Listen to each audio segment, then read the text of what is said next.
बेटा देखो यहाँ पर आपको जो क्वेश्चन था इसके अंदर क्या किया आपने कि वाटर के अंदर बेंजोइक एसिड डाला।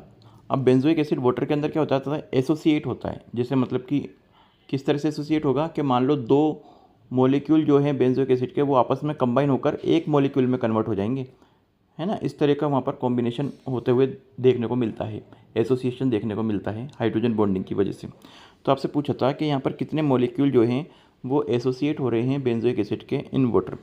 आपको यहाँ पर बेंजोइक एसिड का और वाटर का दोनों का मास गिवन था और जो डिप्रेशन इन फ्रीजिंग पॉइंट था वो भी गिवन था।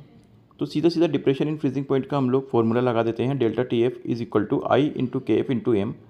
एम की वैल्यू हम निकाल ही लेंगे क्योंकि दोनों के मास गिवन है। मोलर मास आपको बेंजोइक एसिड का पता है आपको, ठीक है ना। तो उससे हम मोलैलिटी की वैल्यू निकाल लेंगे जो 1 के बराबर आती है। के एफ की वैल्यू आपको गिवन है, डेल्टा टी एफ आप निकाल लोगे, 0 माइनस 0.93 करोगे तो 0.93 आ जाएगा। तो यहाँ से आई की वैल्यू आती है 0.5।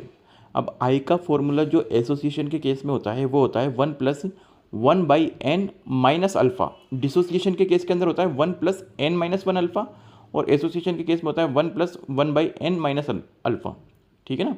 बस ये फ़र्क होता है, n और n की जगह पर क्या आ जाता है 1/n आ जाता है। तो यहाँ से हम लोग अल्फ़ा और सारी वैल्यूज़ रखेंगे अगर, तो सारी वैल्यूज़ रखने के बाद, ठीक है ना, सारी वैल्यूज़ को रखने के बाद जो आपके पास n की वैल्यू आती है वो कितनी आती है 1/2 आती है, ठीक है ना। तो ये ही आपका क्या हो जाएगा बेटा, आंसर हो जाएगा यहाँ से, ठीक है।